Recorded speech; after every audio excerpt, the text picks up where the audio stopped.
Alright, this video is over a very specific type of probability called conditional probability. So let's learn about conditional probability. First off, to really understand conditional probability, we really need to understand terminology.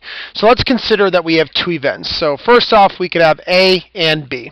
So the probability of A is P, probability, and then A in parentheses. This means the probability that A will occur. Now this is focusing on A. So maybe B occurs, maybe it doesn't. I don't really care about B. This is the probability of A.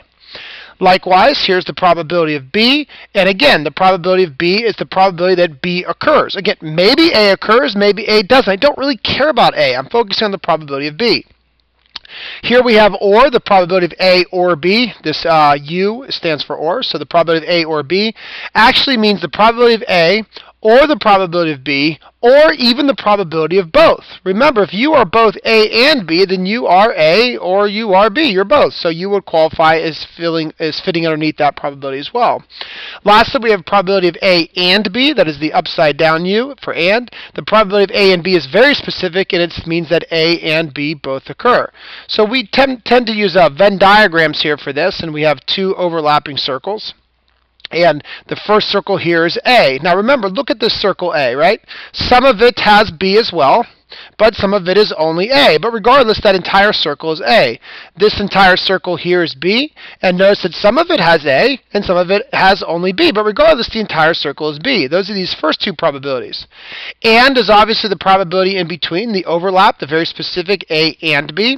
And then OR could be A, B, or any overlap. So A or B is the entire thing. The A circle plus the B circle minus any overlap. We learned about that formula for the probability of A or B. All right, so now we want to turn our attention to a different kind of probability. But a two-way table makes everything really, really easy to understand. So let's go through a two-way table real quick. Here we ask people, do you have blue eyes? Yes or no. And are you wearing yellow? Yes or no. So the first question I could ask you is very simple. What's the probability that somebody picked at random from the 62 people has blue eyes? Well, how many people have blue eyes? 12 out of 62. There's your probability. Easy, easy, easy. What's the probability that somebody wears yellow? Well, 40 people out of 62 are wearing yellow. So very, very simple. How about blue or yellow? Well, let's see here. 12 out of 62 people have blue eyes, plus 40 out of 62 people are wearing yellow. However, these 10 people right here got counted twice because they were both wearing blue, or they're both wearing yellow and have blue eyes. Those people deserve to be counted. The both needs to be counted, but just not twice, because those 10 people got counted both places. So I'm going to subtract away the 10 out of 62, and you could find your probability. So 12 plus 40 is 52, minus 10 is 42 out of 62. Very, very, very simple. Lastly is the probability of blue and yellow. Blue and yellow is very specific. There are only 10 people that are like blue, or have blue eyes and are wearing yellow. So that would be 10 out of 62. Those are our four basic probabilities. So today we're going to focus on conditional probability. And conditional probability is a question like this. What is the probability of having blue eyes given the person is wearing yellow? What is the probability of having blue eyes given the person is wearing yellow? So here we know that they're wearing yellow. So what this does is changes our denominator. If we know the person is wearing yellow, then we're now only allowed to look at the 40 people who are wearing yellow. That's it, because that was given. That was a known thing. And of those people, how many have blue eyes?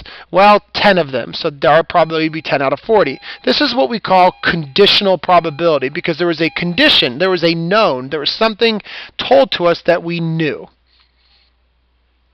Now, the definition of conditional probability says the probability of one event occurring given that another event is already known to have happened. So again, conditional probability. It's the probability of one event occurring on the condition that another event has already occurred. So here's how we write this. Suppose we know that event A has occurred and now want to find the probability of B. So we write the probability, P for probability, the probability of B on the condition of A. So this line means on the condition. Or another way of saying it, it means given. So this is the probability of B given that A has already occurred. Let me just give you another example so you can understand it. Let me just use two other letters, X and Y. This is saying what's the probability of X occurring given that Y has already occurred. After the line comes our given, what has already occurred, right? So if I come back up to here and I want to rewrite this question using my probability, I'd say what's the probability that somebody is wearing yellow? I messed that up. I did the wrong order, which is very typical, messing up the order, so we got to be careful here. It says, what is the probability of having blue eyes given that they're wearing yellow? So we're trying to find the probability of blue eyes given that they are wearing yellow. Now this is very different than all of these other probabilities we found. This is not blue, this is not yellow, this is not blue or yellow, it's not blue and yellow. This is the probability of blue given yellow. So notice how we have answered this question. It's actually really, really easy. We just said, okay, we know they're wearing yellow. That limits my denominator to 40. 40 people are wearing yellow, and of those 40 people, 10 of them are wearing blue. So as you can see, conditional probability is really, really simple. I'm not trying to overcomplicate it. All right, now, there are two ways to calculate conditional probability. The first is very easy, and to do it with a two-way table, just use your brain. So this is what I just got done showing you. When you have a two-way table, conditional probability is very simple. As long as you know your condition, it tells you where you're allowed to look. I knew that they had to have liked or had to be wearing yellow, so I was only allowed to look at the wearing yellow column. However, there is a formula that can help us, and you do need the formula in some instances. The formula is the probability of A given B is equal to the probability of A and B on top. Remember that upside down U means and, so the probability of A and B is on top, divided by the probability of B. Or, if you want to flip-flop those, if we want to find the probability of B given that A has occurred, on top is still the probability of A and B divided by the probability of A. So one way to kind of keep the formula in check and make sure the formula is very easy to understand, on top is the probability of both, and means both, the probability of both, divided by the probability that the given occurs. So on top of the formula is the probability of both A and B occurring. On the bottom is the probability of the condition, the given occurring, which is like here, the back parts. That's why the back part goes in the bottom, the back part goes in the bottom. Okay? So here's one of our tables, and like I already said, if you have a table, conditional probability is very easy. So once again, the probability that you have blue eyes given that you are wearing yellow. Okay? Well, since we're given that they're wearing yellow, I'm only allowed to look at those 40 people, 10 of which are have blue eyes. Very, very simple. That is your correct answer. Let me show you, though, how the formula works. The formula says, on top, find the probability of blue and yellow. Blue and yellow. 10 people out of 62 are wearing blue and have, oh boy, I keep saying that wrong, wearing yellow and have blue eyes. On the bottom goes the probability of the condition, yellow. The probability of yellow is 40 people are wearing yellow out of 62. Now, look what happens when I have a fraction divided by a fraction. I take the top, and instead of dividing, I'm going to multiply by the reciprocal of the bottom. The reciprocal of the bottom is 62 out of 40, and the 62's cancel, and I get 10 out of 40. So the formula does work, but I think when you have a two-way table, common sense almost works a little bit easier. You just have to make sure you think. So let's do it the other way around, just so you could see it. What's the probability that somebody is wearing yellow given they have blue eyes? Given they have blue eyes. So to do it the easy way, just think about my condition. You must have blue eyes. Well, only 12 people in this survey have blue eyes, so I'm only allowed to look at those 12 people. And how many of them are wearing yellow? 10 of them. So my answer would be 10 out of 12. But I can use the formula. The formula says on top do blue and yellow. Well, 10 out of 62 people have blue eyes and are wearing yellow. On the bottom goes the condition. The condition is blue. 12 out of 62 people have blue eyes. And when you divide those, of course, the denominators cancel and you get 10 out of 12. The same answer we got. So whether you use the formula or use your brain, it works. All right, here's an example where we kind of need the formula. Let me explain. It is known that in a town, 40% of people read USA Today newspaper. Only 25% of people read the New York Times, and 5% read both papers. First, to make this question a little bit easier to understand, let's make sure we draw a Venn diagram. And I'm really bad at drawing straight lines. Okay, so let's have this circle right here be for USA Today. And this circle over here be for the New York Times. All right, now, we were told that 5% read both papers. So there is that 5% overlap in the middle, 5% of people that do both. So the probability that you read the USA Today and the New York Times is 5%. All right, the probability that you read the USA Today is 40%, right? So that means this part over here would be 0.35 because the entire circle for USA Today needs to add up to 40%. So this would mean 35% read the USA Today and don't read the New York Times. Likewise, over here, this would be 20% because the entire New York Times circle would be 25%. So that means the part that read only the New York Times and not the USA Today would be the 20% right there. So we have all of our probabilities. The probability of reading the I keep wanting to say United States of America paper, the USA Today paper is 40%. The probability that you read the New York Times is 25%. We could also find the probability that you read the USA Today or you read the New York Times, and to do that, we could do two things. We could just take 0.4 plus 0.25, subtract away the overlaps. So that'd be 65, that'd be 0.60, or we could just add up USA Today only, New York Times only, and both. Add those up, we'd still get 0.6. Now, what is the probability that a person who reads USA Today also reads the New York Times? So again, this is conditional. What is the probability that a person who reads the USA Today? This is our condition. We know they read the USA Today. We now want to find the probability they also read the New York Times. So this is the probability that somebody reads the New York Times given they read the USA Today. Okay, so remember, this is very simple probability. I'm not trying to overcomplicate it. On top goes New York Times and USA. That would be the overlap. That would be the both. 5% of people read both. On the bottom goes the USA Today. What percentage of people or what proportion of people read the USA Today? 0.40. Divide that out and you get your answer. So just grab your calculator, do 0.05 divided by 0.4, and you get 0.125. Now, the one mistake a lot of kids want to do is they want to put 0.35 on the bottom. They want to put only USA Today, not New York Times. Well, that's not what goes in the bottom. What goes in the bottom is the probability of the USA Today. What's the probability of you reading the USA Today? 40%. It didn't say USA Today and not New York Times. Again, on top is both. That's easy. On the bottom is the condition USA Today, which is 40%. So very, very, very simple, even when you don't have a two-way table.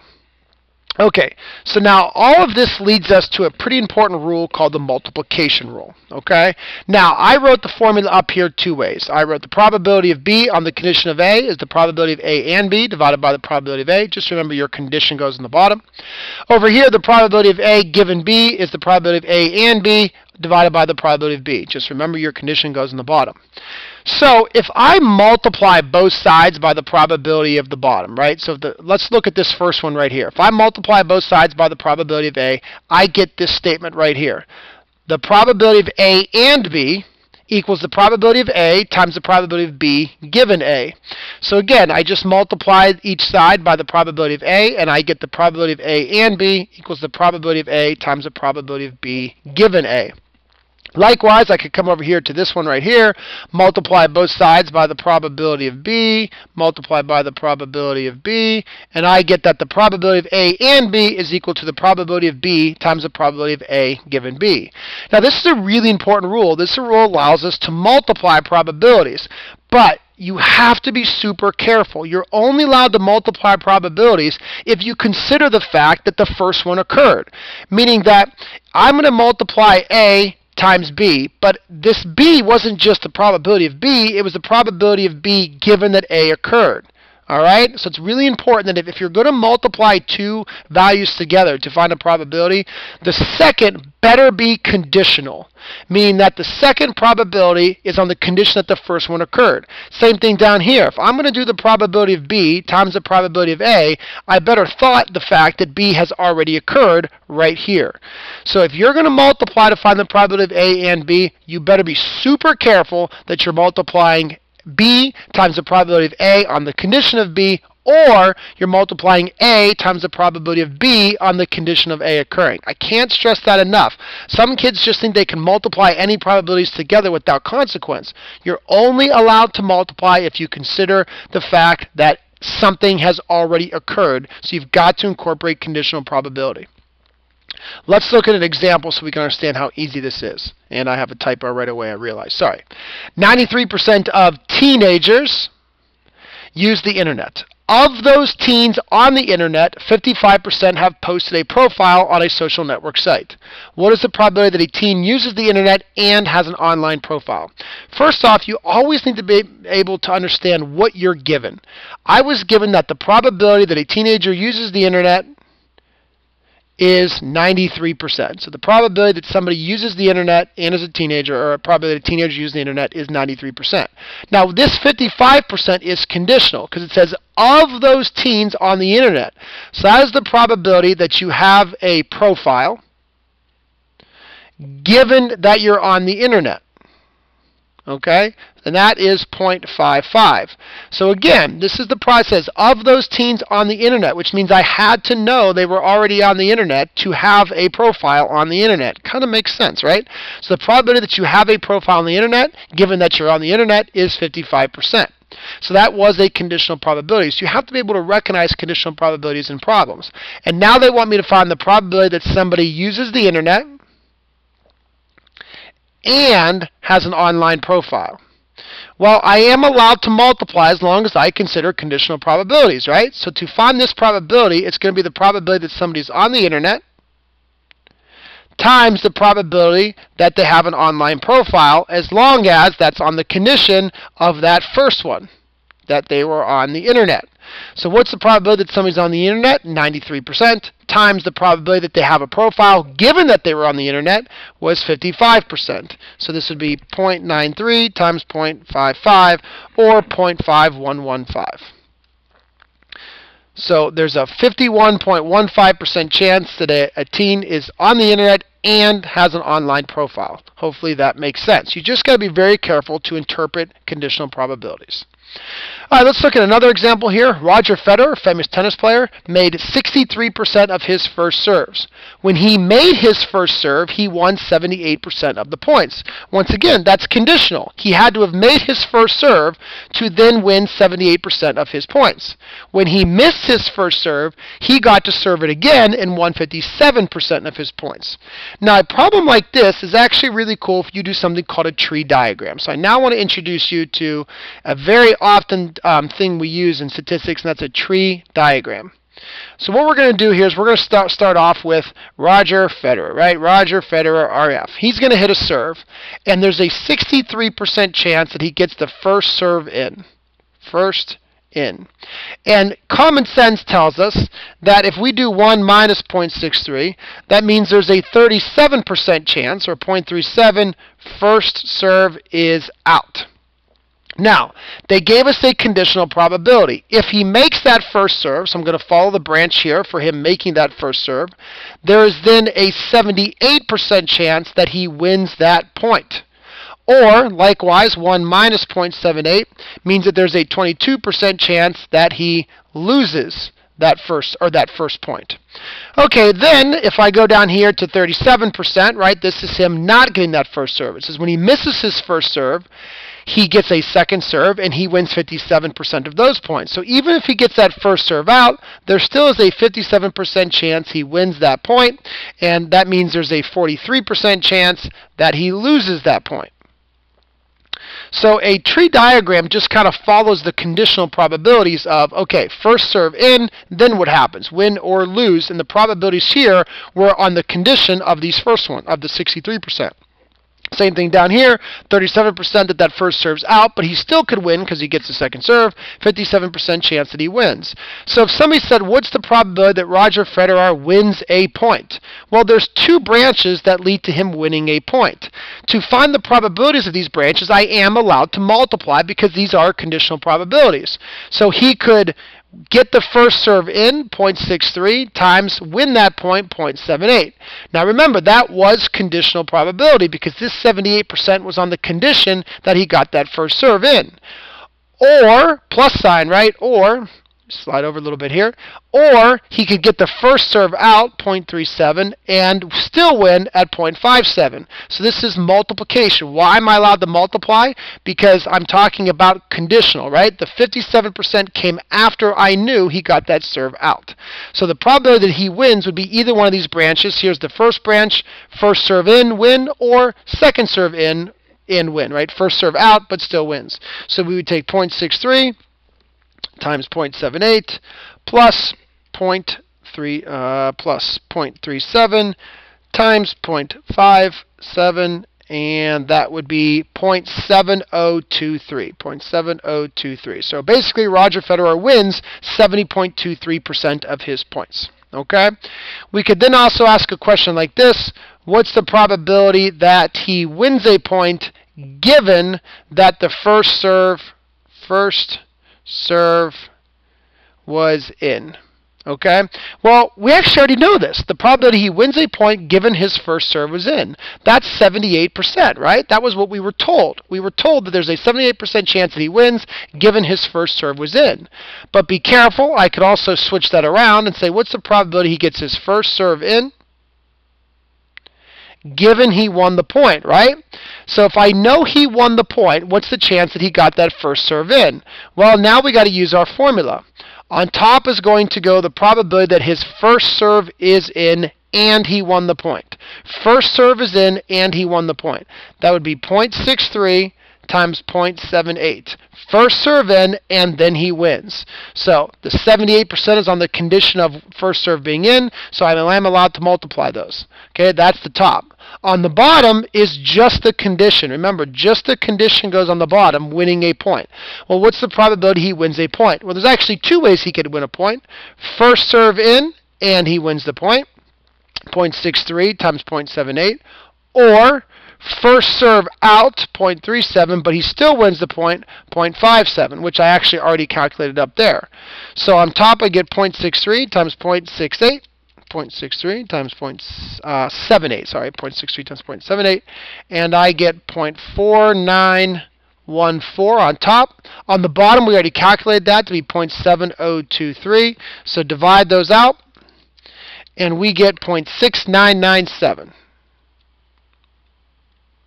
Which means that if Roger Federer won a point, you know that he just won. There's a 69.97% chance that he got that serve in to win that point.